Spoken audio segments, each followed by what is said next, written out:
අයිබෝවන් කොහොමද ඉතින් ඔයාලට ඔන්න අද වීඩියෝ එකෙන් මම හිතුවා මම ඔය ටික කලින් විටමින් C සීරම් එකක් හැදුවානේ ඒකෙන් ප්‍රතිඵල ගත්ත ගොඩක් අය ඉන්නවා ඒගොල්ලන්ගේ ස්කින් එක ගොඩක් පැහැපත් වෙලා කියලා කියනවා ඉතින් ඇත්තටම සතුටුයි අද අපි හදමු මෙන්න මේක වතුර දිය වෙන විටමින් C එක මේක උපයෝගී කරගෙන කොහොමද ඉන්න මම ඔයගලන්ට පෙන්නන්න මෙහෙමයි තියෙන්නේ මේ වගේ මේක මිලිග්‍රෑම් 1000 මිලිග්‍රෑම් එක මිලිග්‍රෑම් 1000 විටමින් C එකක් මේක අර වතුර දාලා දිය කරලා බොන්න තියෙන මේක අර ෆ්ලේවර් එක තියෙනවා දොඩම් රහයි එතකොට මේක කොහොමද අපි විටමින් C ක්‍රීම් එකක් හදාගන්නේ කියලා මේක ක්‍රීම් එකක වඩා මේක ක්‍රීම් එකට වැඩි ටිකක් පොඩ්ඩක් අර ජෙල් එක ගතියට වගේ එයි. ඔයගොල්ලෝ ඉස්සරහට වීඩියෝ එකේ බලව ගන්න පුළුවන්. ඉස්සෙල්ලා මේක කුඩු කරලා ගන්න. මේ දැන් මම මිලිග්‍රෑම් 1000 වලින් හදන්නේ. ඔයගොල්ලන්ට මේක 500න් හදන්න පුළුවන්. එහෙම නැත්නම් පොඩ්ඩක් ඔයගොල්ලෝ අර තියෙන්නේ ලංකාවේ තියෙන විටමින් C තියෙන එක තියෙන්නේ අර තමිලි පාට කියන්නේ සෝන් සීඩ්ස් කියලා ඒ අන්නේ විටමින් C එක උනත් පාවිච්චි කරන්න පුළුවන්. ඉස්සෙල්ලාම ඕගොල්ලන්ට පුළුවන් මේක හොඳට කුඩු කරගන්න. දැන් අපි වීඩියෝ එකේදී බලමු කොහොමද ඒක කරන්නේ කියලා. මේ විටමින් C ක්‍රීම් එක අපි කියමු ක්‍රීම් එක කියලා. මේක DIY විදිහට අපි හදාගන්න දේවල්. මේක දැන් මම කියන විදිහටම ඔයගොල්ලෝ හදන්න ඕනේ නැහැ. හොඳද? මම ගොඩක් ප්‍රතිඵල තියෙන විදිහට තමයි ඔයගොල්ලන්ට කියලා දෙන්නේ. නමුත් ඔයගොල්ලෝ දාන ඉන්ග්‍රීඩියන්ට්ස් තියෙනවානේ. දැන් මම ගන්න කුමාරිකාක නෙමෙයි ඔයගොල්ලෝ ගන්නෙ. ඒතකොට මම ගන්න ආමන්ඩ් ඔයිල් එක නෙමෙයි ඔයගොල්ලෝ ගන්නෙ. ඒතකොට ඔයගොල්ලෝ සමහරවිට සුදු පොල් තෙල් එක එක එක්කෙනාට වෙනස් වෙන්න පුළුවන්. ගන්න දේවල් වල ක්වොලිටි එක අනුව ඕගොල්ලන්ට ලැබෙන ප්‍රතිඵල පොඩක් වෙනස් වෙන්න පුළුවන්. හරිද? ඒ වගේම ඔයගොල්ලෝ හරියට ඒක හදුවේ නැත්නම් ඒකේ ප්‍රතිඵලات වෙනස් වෙන්න පුළුවන්. හරියට පාවිච්චි කරේ නැතුණත් වෙනස් වෙන්න පුළුවන්. ඉතින් මේකවත් ටික දවසක් කරලා බලන්න. මම ඔයගොල්ලන්ට දවස් 2-3 යනකොට ප්‍රතිඵල දෙයි. ඔයගොල්ලෝ බලන්න. සමහර වෙලාවට මෙහෙම දෙයක් තියෙනවා. මෙතන මේ විටමින් C මේක තියෙනවනේ 1000 මම ගන්නෙ. සමහර අයගේ ස්කින් එක සෙන්සිටිව් නම් මේක සැර වැඩි වෙන්න පුළුවන්. එතකොට ඔයගොල්ලෝ මේ ඔයගොල්ලන්ගේ අත්වල වගේ පොඩ්ඩක් ගාලා මොන හරි ප්‍රශ්නයක් වෙන්නේ නැත්නම් කසන්නේ නැත්නම් රතු වෙන්නේ නැත්නම් දන්නේ නැත්නම් වගේ කමන්නේ පාවිච්චි කරන්න. එහෙමත් නැත්නම් පාවිච්චි කරන්න එපා. මූණට පාවිච්චි කරන්න එපා. අපි දන්නේ නැහැ සමහර අයට ඇලර්ජි වෙන්න පුළුවන්. මම හැම වීඩියෝ එකම ඔයගොල්ලන්ට මගේ ඩිස්ක්‍රිප්ෂන් බොක්ස් එකේ දාන්නේ මොනම ස්වභාවික දේ වුණත් සමහර අයට ඇලර්ජි වෙන්න පුළුවන්. සමහර අයට නැති වෙන්න පුළුවන්. ඉතින් ඒක අපි දැනගන්න ඕනේ අපි ඒකේ වගකීම ගන්න. මොකද අපි හදාගන්න දේනේ අපි දැනගන්න ඕනේ ඒක අපිට ගැළපෙනවද නැද්ද කියලා බලලා පාවිච්චි කරන්න. හරිද? ඉතින් අපි බලමු අපිට ඕන වෙන්නේ ඔය දිනදා හොයාගන්න පුළුවන් දේවල් ටික හරිම ලේසියෙන් හදාගන්න පුළුවන්. මේකට මේක එළියේ තියන්න පුළුවන්. ෆ්‍රිජ් එකේ දාන්න අවශ්‍යතාවයක් නැහැ. හැබැයි ඔයා කුමාරිකා ජෙල් එක ගන්න ස්වභාවිකව නම් ඒ කියන්නේ ඔයා කුමාරිකා ගහයින් පිත්ත අරගෙන ඒක සුද්ධ කරලා අරගෙන කුමාරිකා මදේ නම් ඒක කල් තියාගන්න බෑනේ අපිට දවස් 2-3කට වැඩිය. එතකොට අපිට ඒක ෆ්‍රිජ් එකේ දාන්න වෙනවා. එතකොට ඔයා මේ ක්‍රීම් එක හදන්නේ ඒකෙන් නම් ඔයා ෆ්‍රිජ් එකේ දාලා පාවිච්චි කරන්න. එහෙම නැතුව කුමාරිකා ජෙල් එක පාවිච්චි කරනවා නම් කඩේ තියෙන මේක ඕන දවසක් ඔයාට තියාගන්න පුළුවන්. සාමාන්‍යයෙන් මේ විටමින් C වලින් හදන ක්‍රීම් එක ඔයාට සති 2කට විතර හදාගන්න පුළුවන් නම් ගොඩක් හොඳයි. මොකද ඊට වැඩි කාලයක් තියාගන්න එපා. ප්‍රතිඵල එච්චර නැහැ. ඒ කියන්නේ ළඟ හදාගන්න බලන්න. ඉතින් ඒක දන්න හින්දායි කියන්නේ කල් යන්න පරණ වෙවි කරන ඒවා කරන්න එපා. හැමදේම අර නැවුම් කරන තරමට හොඳයි. ඉතින් මේක දවසට දෙසරක් ඔයගලන්ට පාවිච්චි කරන්න පුළුවන්. ඒ අතර වාරේ ඔයගලන්ට පුළුවන් මේ ක්‍රීම් එක පාවිච්චි කරන ගමන්ම ඔයගාගේ ඇඟ ඇතුළට විටමින් C 1000 එකක් බොන්න. ඒකත් සමහර අයට විතරයි බොන්න පුළුවන්. නිරෝගී කෙනෙක්ට විතරයි බොන්න පුළුවන්. විටමින් C මම මෙතන උඩ දානවා. ගැන මම වීඩියෝස් දෙකක් කරලා තියෙනවා. ඒකෙදි විශේෂයෙන්ම මම දීර්ඝ විස්තරයක් කරනවා. මෙන්න මේ පුද්ගලයන්ට විටමින් C අමතරව ගන්න එපා. ඒ කියන්නේ විශේෂයෙන්ම වකුගඩු සම්බන්ධ ප්‍රශ්න තියෙනවා නම් ගන්න හොඳ නැහැ. ඒ වගේ අයට ගන්න එපා. සාමාන්‍ය නිරෝගී කෙනෙක් 514 වගේ ගත්තට ප්‍රශ්න නැහැ. ඊට වැඩි ගන්න යන්න එපා. සාමාන්‍යයෙන් විටමින් C කියන්නේ අපේ දෛනික අවශ්‍යතාවයක්. වැඩිපුර දේවල් මුත්‍රා මාර්ගයෙන් පිට වෙලා යනවා. ඒ ගැන ගැටලුවක් නැහැ. ඉතින් එහෙමත් නැත්නම් ඔයගලන්ට පුළුවන් නම් නැචරල් විදියට ඒ කියන්නේ දොඩම් ටිකක් නාරන් ටිකක් ඒ වගේ දේවල් වලින් කොප්පයක් හදාගෙන බීලා විටමින් C වැඩිපුර ගන්න පුළුවන් නම් අනේ ගොඩක් හොඳයි. ඒක තමයි ගොඩක්ම හොඳ දෙයක් වෙන්නේ. ඉතින් ඒ විදිහට බොන ගමනොත් ක්‍රීම් එකත් ආලේප කරලා බලන්න ඔයගේ හැම ගොඩක් පැහැපත් වෙනවා. මට මතකයි මේ ළඟ දවසක නාගි කෙනෙක් දාලා බාක්කි මං උපතින්ම කළුයි. මම මේ ට්‍රීට්මන්ට් කරාම මට මගේ සම වෙනස් කරගන්න පුළුවන්ද? ඔයාට උපතින් ලැබිලා තියෙන්නේ මොන සමක් වුණත් සතුටු වෙන්න තමන්ට තමන් හොඳ මිනිස්සෙක් වෙලා ඉපදිච්ච එක ගැන. මොකද මේ හැම කියන එක සමය පාට එච්චර හිතන්න එපා. ඔයාට ලැබිලා තියෙන්නේ කළු පාට සමක් නම් තලලු සමක් නම් ඒක මේ දැන් මේ ස්වභාවික මම ඔයගලන්ට කියලා දෙන ට්‍රීට්මන්ට්ස් වලින් ඒ පැහැය තව ලස්සන කරන්න පුළුවන්. අපි කියන්නේ පැහැපත් කරනවා, ෂයින් කරනවා කියලා. අන්න ඒ වගේ කරගන්න පුළුවන් මේ ට්‍රීට්මන්ට් කරාම. ඒ වගේම ටිකක් අවුවට දුර්වර්ණ වෙලා කළු වෙලා තියෙනවා නම් ඒ ගතිය නැති කරලා හොඳ සාමාන්‍ය ලස්සන සමක් බවට පත් කරන්න පුළුවන්.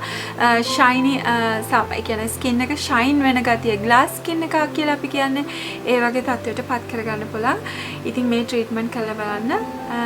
එහෙනම් අපි යමු නේද? වීඩියෝ එකට කොහොමද මේ ක්‍රීම් එක හදාගන්නේ කියලා.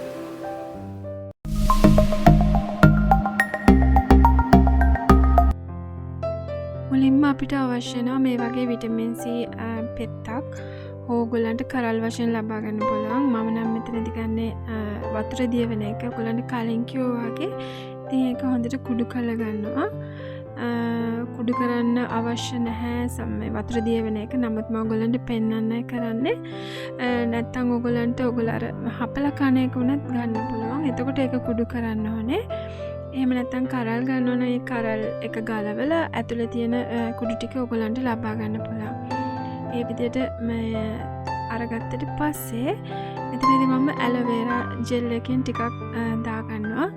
ඔයගලන්ට පේනවා ඇති ඇලෝ ජෙල් එක වැටෙද්දිම අර විටමින් C එක දිය වෙනවා. ඔයගලන්ට පේනවා ඇති මම මේ ගන්න ඇලෝ ජෙල් එක තමයි මේක ගොඩක් දියාරුයි. මේ දවස්වල හම්බෙන එක ටිකක් දියාරු ගතියට තමයි එන්නේ ඒ නිෂ්පාදනය. ඉතින් මේ විදිහට හොඳට ඒක කලවම් කරගන්න ඕනේ. ඔයගලන්ට පේනවනේ පේනනවා. ඔන්න බලන්න තව ටික වෙලා කරනකොට ගොඩාක් මේක පේනනවා. මොකද මේක අර වතුර දැම්මම ඇස්ප්‍රින් එක වගේ දිය වෙන එක හින්දා සාමාන්‍ය නෝමල් එක ඔයගොල්ලෝ ගන්නවා නම් මෙහෙම ගොඩක් එහෙම පේන්නේ නැහැ. සාමාන්‍ය විදිහට දෙනවා කලවම් කරගන්න පුළුවන්. හොඳට කලවම් කරගෙන යන්න ඕනේ. ඊට පස්සේ අපි බලමු මොකද මේකට වෙන්නේ කියලා. මම අර කලින් කිව්වා වගේ ඔයගොල්ලන්ට කැමති විටමින් C වර්ගයක් ගන්න පුළුවන්. හපලා කන එක, එහෙම නැත්නම් ගිලින එක, එහෙම නැත්නම් වතුර දිය කරලා බීමක් වගේ බොන එක. ඔයගොල්ලන්ට පේනව නේද? දැන් ඒක වතුර වගේ වුණා.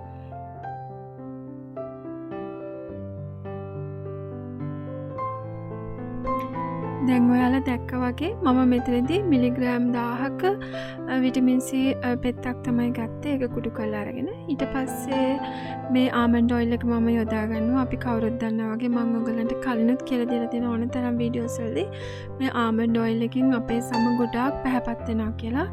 සමය පැහැ වැඩි කරන්න ආමන්ඩ් ඔයිල් ලොකු මෙහෙයක් කරනවා. ඉතින් ඒක ආමන්ඩ් ඔයිල් හැන්දක ප්‍රමාණය මම ගත්තා වගේ දාලා හොඳට කලවම් කරන්න ඕනේ.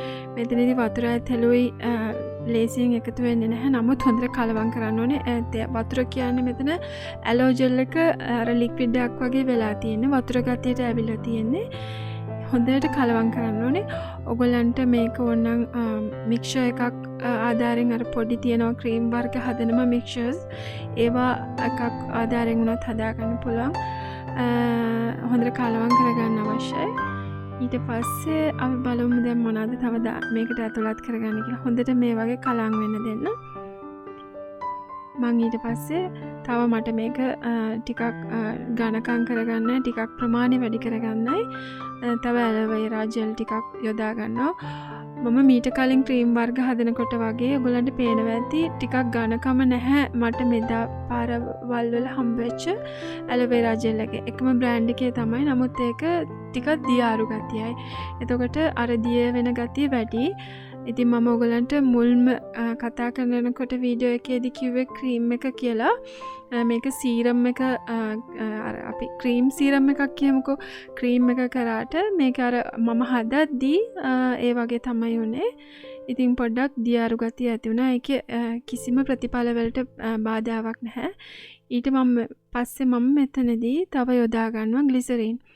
ග්ලිසරින් වලින් හැමේ අර තෙත ගතිය ඇති වෙනවා. ඒ වගේම හැම ගොඩක් සිනිඳු වෙනවා. හැමේ පැහැ වැඩි වෙනවා. ඉතින් ග්ලිසරින් ස්වල්පකුත් එකතු කරගන්නවා. මේ තියෙන්නේ මම මෙහි ලබාගත් ග්ලිසරින් එකේ බොක්ස් එක. මේක සමහර අය දාන්න කියලා තිබ්බා. ඔන්න ඒගොල්ලන්ට දැන් පේනවා. ඉතින් ඒකත් හොඳට කලවම් කරගන්න ඕනේ. මේ හැමදාම මං කියනවා වගේ මේ හැම දෙයක්ම හොඳින් කලවම් වීම අවශ්‍යයි.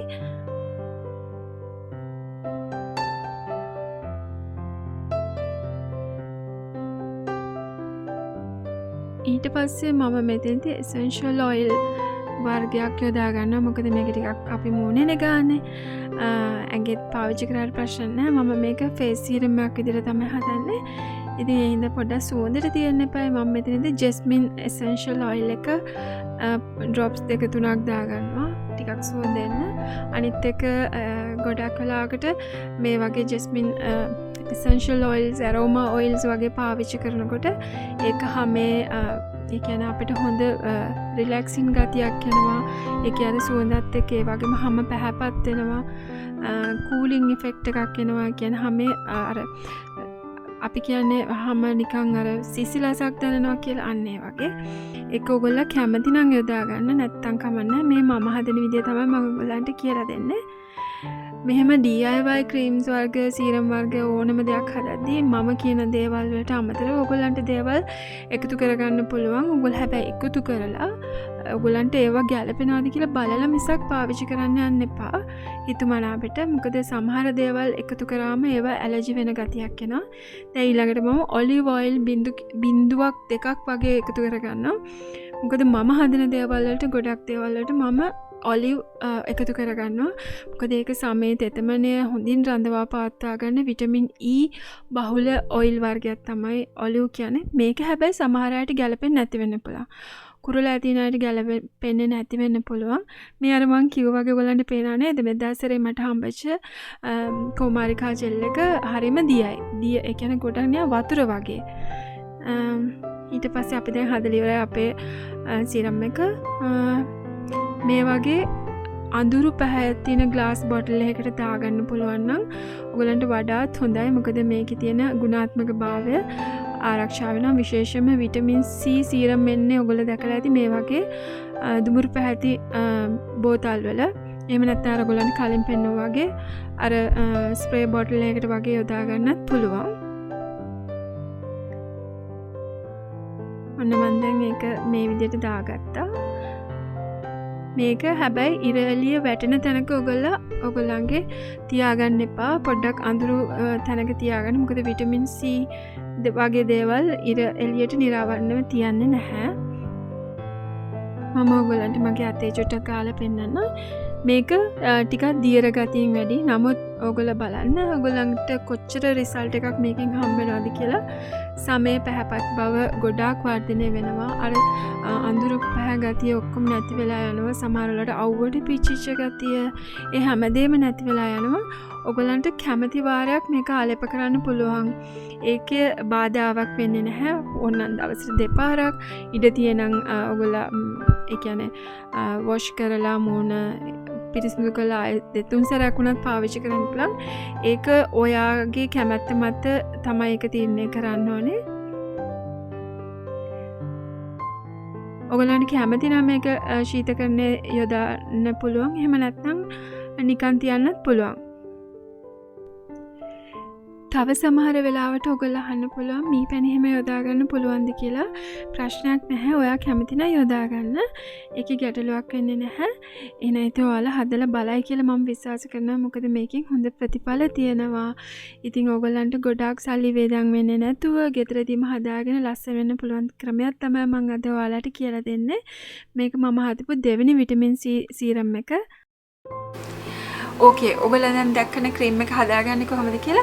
ඔයගොල්ලන්ට පුළුවන් මේ ක්‍රීම් එක දවස් දෙපාරක් විතර පාවිච්චි කරන්න. උදේට පාවිච්චි කරන්න පුළුවන්, හවසට වොෂ් කරලා පාවිච්චි කරන්න පුළුවන්. ඕනනම් මේක ඔයගොල්ලන්ට නයිට් ක්‍රීම් එකක් විදිහට පාවිච්චි කරන්න පුළුවන්. පාවිච්චි කරලා බලන්න දවස් දෙකක් තුනක් යනකොට ඔයගොල්ලන්ට වෙනස බලා ගන්න පුළුවන් වෙයි. ඔයගොල්ලන්ගේ මේ තියනවා නම් මේ pigmentation තත්ත්වයෙන් සමහරුන්ගේ මේ දෙපැත්තේ එනවනේ. අන්න ඒකත් නැති වෙලා යනවා. වයස් ભેදයක් කියන්නේ අවුරුදු 18ට වැඩි කෙනෙක්ට මේ ක්‍රීම් එක පාවිච්චි කරන්න පුළුවන්. ඊට අඩු අය පාවිච්චි කරන්න එපා. ඒ වගේම මේ කර විටමින් C කුඩු එක දාලානේ අපි පාවිච්චි කරන්නේ. මේ ක්‍රීම් එක හදාගන්නේ. ඉතින් අනිවාර්යයෙන්ම ඔයගොල්ලන්ගේ සමේ සංවේදීතාවය පරීක්ෂා කළ යුතුමයි. මොකද අපි දෙහි දොඩම් වගේ දේවල් නෙමෙයි දාන්නේ. මේකේ අර කුඩු එක ටිකක් හයි ඩෝස් එක දාන්නේ. හින්දා අනිවාර්යෙන් ඒ ගැන සැලකිලිමත් වෙන්න. පොඩ්ඩක් හරි දානවා නම් පොඩ්ඩක් හරි රතු වීමක් තියනවා නම් මොනේ ආලේප කරන්න එපා. ඉතින් ඒක ඔයගොල්ලෝ බලා ගන්න. ඒක හොකලා හැදුවට පස්සේ ඔයගොල්ලන්ටම ඒක තේරුම් ගන්න පුළුවන්. ඉතින් මේ ක්‍රීම් එක හදලා එහෙනම් පාවිච්චි කරන්න. ඔයගොල්ලන්ගේ තව ලස්සන වෙන්න ආස යාළුවන්ටත් මේ දේවල් ෂෙයා කරන්න. එහෙනම් ඔයගොල්ලන්ට වැදගත් වෙන තවත් වීඩියෝ එකක් අරගෙන එන්න. පරිස්සමින් ඉන්න.